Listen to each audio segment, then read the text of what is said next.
एक तर लोकांचा पगार यंदा 5 ते 6% प्रायव्हेट सेक्टरमध्ये वाढेल असा अंदाज आहे, की प्रायव्हेट सेक्टर मोठ्या प्रमाणात तिथं अडचणीत आले. इन्फ्लेशन म्हणजे आपली महागाईचा टक्का बघितला 7% आसपास आहे. पण आता पेट्रोल आणि आजचे जे काही भाव बघितले, खाद्यापासून जे काही इतर गोष्टीचे, स्टीलपासून सगळेच, तर इन्फ्लेशन कदाचित 7% पुढे जाऊ शकतं. त्यामुळे आपण उलट पगार जो वाढतोय तो वाढीव खर्च जो आपला होत आहे तो भरून न निघणारा त्याच्यातून आहे. त्यामुळे मध्यमवर्गीय तर अडचणीत आहेतच, पण सामान्य आणि गरीब लोक तर मोठ्या प्रमाणात अडचणीत आहेत. आणि बहुतांश लोक जे महाराष्ट्र सोडून गेलेत कारण गॅस इथं मिळत नाहीत, जे कामगार आहेत ते परतलेले नाहीत. त्यामुळे रिअल इस्टेट जी इंडस्ट्री आहे, बांधकाम इंडस्ट्री, ती सुद्धा बंद पडण्याच्या वेळेवर त्या ठिकाणी आलेली आहेत. इतके मोठ्या अडचणी आज देशामध्ये, पण सरकारकडनं त्या बाबतीत कुठेही चर्चा केली जात नाही. चर्चा जर कुठली केली जाते तर मेलेडी खाव सब जान जाव अशी आजची परिस्थिती आहे. त्यामुळे सरकारला मला सांगायचंय की लोकात या, लोकांच्या अडचणी जाणून घ्या आणि मग त्याच्यावर मार्ग काढा. पंतप्रधान नरेंद्र मोदी यांनी हीच मेलोडी जी आहे ती मेलोनी ज्या इटलीचे पंतप्रधान आहेत त्यांना देऊन खरं तर महागाईचं आमंत्रण भारताला दिलेलं आहे. एक तुम्हाला सांगतो, कांद्याचं आंदोलन उद्याच्या दिवशी चांदवडला आम्ही सर्वजण खूप मोठ्या लेवलला तिथे घेणार आहोत. इतका रोष लोकांना आहे. शेतकरी काय म्हणतात माहिती का, मोदी साहेबांनी इटलीला जाऊन नाही तर बाहेरच्या देशाला जाऊन मेलेडी चॉकलेट देण्यापेक्षा, कारण का मेलेडीचं चॉकलेट दिल्यानंतर पार्ले नावाची जी कंपनी ते शेअर इतके वाढले, 10,000 कोटी रुपये तिथं वाढले. त्यामुळे शेतकऱ्याचं मत आहे ही मेलेडीची चॉकलेट देण्यापेक्षा पंतप्रधान साहेबांनी जर कांदा दिला असता तर कांद्याचे भाव वाढले असते आणि लोक त्या ठिकाणी खुश राहिले असते. याची किंमत आहे 1 रुपया आणि 1 रुपयाला एवढंसं मिळतं आणि आज शेतकरी 1 किलो कांदा 1 रुपयाला विकतोय. कुठंतरी या सरकारला लाज वाटली पाहिजे असं आमचं मत आहे. त्यामुळे उद्या खूप मोठ्या संख्येने आम्ही असू, काँग्रेसचे नेते सपकाळ साहेब असतील, शशिकांत शिंदे साहेब आमच्या पक्षातले नेते असतील, दानवे साहेब उद्धव ठाकरे साहेबांच्या पक्षातले आणि सीपीएम असं मिळून एक मोठं आंदोलन चांदवडला सकाळी 9 वाजता उद्या 26 तारखेला त्या ठिकाणी घेतात. दादा, राज्यात सगळ्या निवडणुका ज्या आहेत त्या बिनविरोध घेण्याच्या संदर्भातल्या हालचाली सध्या सुरू आहेत. अखिल भारतीय चित्रपट महामंडळाच्या निवडणुकीत सुद्धा आता मंत्री उदय सामंत यांच्या दुसऱ्या पत्नी नीलम शिर्के या निवडणुकीत आलेल्या आहेत आणि त्यांच्यामुळे अनेक लोकांचे फॉर्म जे आहेत उमेदवारी फॉर्म ते पोचलेच नाही. स्वतः अभिनेते विजय पाटकर यांनी आरोप केला आहे. क्रांती रेडकर, निशिगंधा वाड यांच्या देखील फॉर्म जे आहेत ते या निवडणुकीत सबमिट झालेले नाही. अशा पद्धतीने राजकारण जर या लेवलला आणि या संस्थेमध्ये सुद्धा जर येत असेल ते अतिशय दुर्दैव आहे असं आपलं त्या ठिकाणी म्हणावं लागेल. माझं मत आहे कॉम्पिटिशन होऊ द्या, समोरासमोर त्या ठिकाणी इलेक्शन होऊ द्या, जे कोणी निवडून येतील त्यांचं स्वागत तिथं केलं पाहिजे. ठीक आहे, बऱ्याच लोकांचं एक उद्दिष्ट असतं की आपण एखादी महिला कलाकार हे अध्यक्ष झालं पाहिजे, पण मग त्याच झाल्या पाहिजे असं नाही. स्पर्धेतून एखाद्या महिला अध्यक्ष व्हायला काही हरकत नाही. त्यामुळे अशा पद्धतीने दबाव जर टाकला जात असेल तर मला असं वाटतं सिनी क्षेत्रामध्ये नाही तर त्या कला क्षेत्रामधल्या लोकांनी कुठं ना कुठेतरी बोललं पाहिजे. सामान्य लोकांचा आवाज तर दाबलाच जातोय, मीडियाचा दाबलाच जातोय, पण सिनी क्षेत्र आणि जे कला क्षेत्रातल्या लोकांचा सुद्धा आवाज अशा पद्धतीने दाबला जात असेल तर हे निषेध करण्यासारखं आहे. आणि या गोष्टीचा जर असं काही होत असेल जे आम्हाला कानावर आलेलं आहे तर आम्ही या बाबतीतचा निषेध त्या ठिकाणी करतो. सर, संजय गायकवाड यांची आता पोलिसांमार्फत चौकशी केली जाणार. प्रशांत अंबी यांना खरं तर धमकी प्रकरण दिलेलं होतं. तुम्ही स्वतः कोल्हापूरमध्ये जाऊन पोलीस स्टेशनमध्ये ठाण मांडून बसलेला होता. आता मात्र पोलिसांची चौकशी होणार आहे संजय गायकवाड. हे बघा, पोलिसांना आम्ही हेच सांगत होतो की प्रशांत अंबींच्या बाबतीत तुम्ही काही गोष्टी सिरियसली घ्या, कारण का त्यांच्याशी संवाद साधत असताना एक लोकप्रतिनिधी महिलांबद्दल अतिशय खालच्या लेवलला जाऊन त्या ठिकाणी बोललेला आहे, शिव्या दिलेल्या आहेत. छत्रपती शिवाजी महाराजांबद्दल सुद्धा अपशब्द त्या ठिकाणी वापरण्यात आलेले आहे. तुम्ही लाईटली घेऊ नका.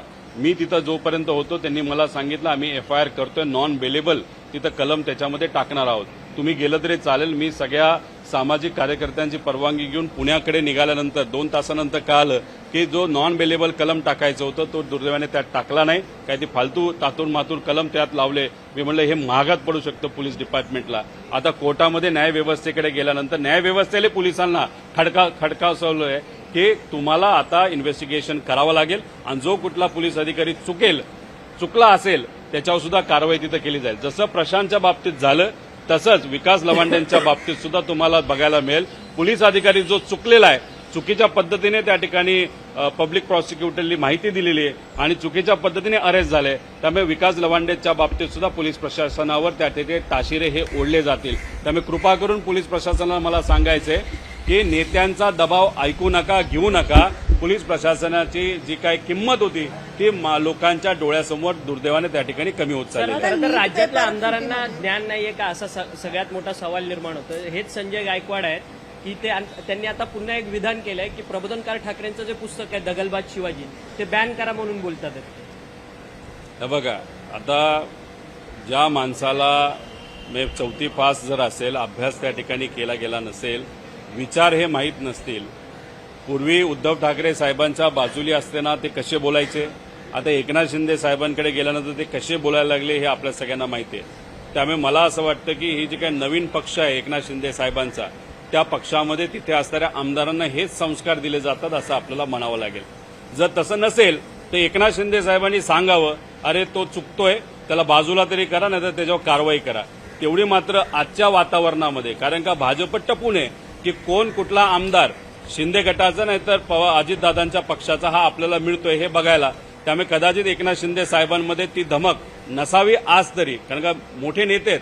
कारवाई एखाद्या आमदारावर करायची, कारवाई केली तर भाजपने त्याला उडवलं, असं आजची त्या ठिकाणी परिस्थिती आहे. यालाच जोडून प्रश्न आहे की मंत्री संजय शिरसाट यांनी दावा केला की अजित पवारांच्या राष्ट्रवादीचे आमदार काही आमच्या संपर्कात आहेत. त्यावरती मुश्रीफांनी मात्र नाराजी व्यक्त केली. मुश्रीफ म्हणतात की या सगळ्या संदर्भाची तक्रार उपमुख्यमंत्री एकनाथ शिंदेकडे आम्ही करणार आहोत म्हणून. बघा, तुम्ही तक्रार करा, तक्रार करून सुद्धा काय होणार नाही. अजितदादांच्या पक्षातले सुद्धा बरेच आमदार भाजपच्या संपर्कात आहेत आणि एकनाथ शिंदे साहेबांच्या पक्षातले सुद्धा बरेच आमदार हे भाजपच्या संपर्कात आहे, असं आम्ही खूप आधी बोललो होतो. आता शिरसाट साहेबांनी त्याच्यावर शिक्कामोर्तब केलं की हो, अजितदादांच्या पक्षातले बरेच आमदार हे आमच्या पण संपर्कात आहे आणि बीजेपीच्या पण संपर्कात आहे.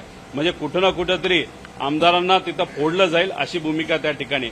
मला फक्त मुश्रीफ साहेबांनी एवढंच सांगायचंय, तक्रार या बाबतीत कशाला करता. जरा तक्रार करायची असेल तर अजितदादांच्या बाबतीत जो तपास संत गतीने चालू आहे त्या बाबतीत जरा तक्रार करा. तुमच्याच पक्षाला सांगितलं होतं ना की अजितदादांचे जे काय तपास आहे हा सीबीआयकडे द्यावा. त्यासाठी तुम्हाला सत्तेत असून सुद्धा स्मरणपत्र द्यावं लागलं. त्यामुळे तुमच्या वजनाचा, तुमच्या ताकदीचा वापर आणि तक्रार जर तुम्हाला खऱ्या अर्थाने करायची असेल तर दादांचा तपास जो स्लो चाललाय आणि जे सीबीआयकडे अजूनपर्यंत तपास दिला नाही त्या बाबतीत जर हिंमत असेल तर तुम्ही तक्रार करावी, एवढी मात्र त्या ठिकाणी त्यांना विनंती करतो. नीट पेपर उतरतील अशी शक्यता आहे. त्यांचे जे समर्थक आहेत कोण? जय पवार आगामी या विधान परिषदेच्या निवडणुकीत उतरतील. पोस्टर बिस्टर्स व्हायरल होतात. कसं पाहतात? हे बघा, आता त्याच्या मनामध्ये आहे नाही आहे, त्यांच्या पक्षामध्ये आहे नाही आहे, पण कसं असतं की एखादा व्यक्ती जेव्हा राजकारणात नवीन नवीन येतो तेव्हा काही आसपास काही कार्यकर्ते जोडले जातात आणि काही कार्यकर्ते टीव्हीवर येण्यासाठी व त्या नेत्याच्या जवळ जाण्यासाठी व चांगलं एक म्हणतात ना गोडी गोडी, जसं हे मेलडी आहे तसं गोड गोड एक कुठेतरी संबंध त्या ठिकाणी व्हावेत. सत्तेत कामं बरीच होतात म्हणून काही लोक पोस्टर तिथं करत असतात. पण शेवटी पक्ष काय निर्णय घेतो त्याच्यावर त्या ठिकाणी असतं. पण विषय एवढाच असतो, कुठलाही पक्ष लांबचा जर विचार करत असेल तर त्यांचे निष्ठावंत, दादांबरोबर राहिलेले जे निष्ठावंत लोक आहेत, पदाधिकारी आहेत, त्यांना कदाचित प्राधान्य देणं हे जास्त महत्वाचं असतं. पण शेवटी निर्णय हा पक्षाचा असतो. निष्ठावंतांना त्या ठिकाणी संधी दिली जाईल का मग नवीन एखाद्या पदाधिकारीला जो परिवारातला दिली तर चांगलंच आहे, आम्ही स्वागतच करू. पण शेवटी निष्ठावंत का परिवारातला एक व्यक्ती, निर्णय हा त्या पक्षाला त्या ठिकाणी घ्यायचा आहे. नीट पेपर फुटीच्या मानसिक तणावातून लातूरमधील जी मैत्री सोनावणे आहे आणि गोवा आणि कलबुर्गी इथले 3 विद्यार्थी यांनी आत्महत्या केल्याची धक्कादायक माहिती समोर आली आहे. पण परीक्षा रद्द झाल्याने विद्यार्थी निराशात होते असं समजते सगळं. 100% 24 लाख विद्यार्थी 1 लाख जागेसाठी नीटच्या परीक्षेमध्ये तिथं बसत असतात आणि ज्या पद्धतीने पेपर फुटलेला आहे त्याच्यामध्ये जो आर्थिक व्यवहार झालेला आहे त्याच्यावर गरिबाचं खूप मोठ्या प्रमाणात नुकसान झालेलं आहे. पण सरकार काय करतं, एनटीए जे हे परीक्षा काढत असतं त्याचा जो प्रमुख होता 2024ला, कारण असा पेपर 2024ला फुटला होता, त्याच्यावर कुठंच कारवाई त्या ठिकाणी झाली नाही. त्याला उलट नंतर एका राज्याचा चीफ सेक्रेटरी म्हणून त्याला पदोन्नती दिली. आत्ताचा जो एनटीएचा प्रमुख आहे, करा ना त्याच्यावर कारवाई.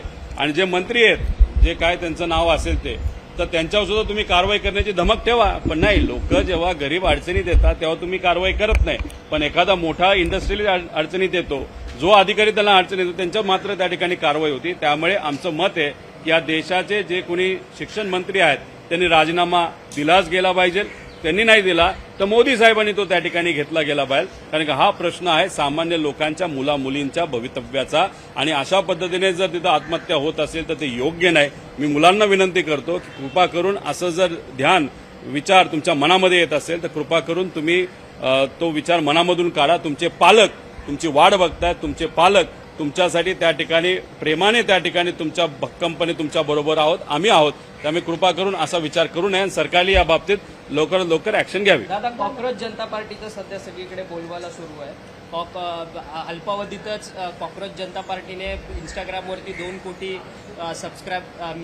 फॉलोअर्सचा टप्पा पार केला, परंतु हे सगळे जे काही सोशल मीडिया प्लॅटफॉर्म्स आहेत ते हॅक करून बंद सुद्धा करण्यात आलेले आहेत. लोकांचा एकीकडे असंतोष पाहायला मिळतो या सगळ्याच्या बाबतीत कॉक्रोच बोलल्याप्रकरणी सरन्यायाधीशांचं. बघा काय झालंय की हंगेरीमध्ये लोक एकत्रित आले आणि तिथे असणारी हेकेकोर जी सत्ता, जसं देशामध्ये आपली हेकेकोर सत्ता आहे त्याला उलटून टाकलं.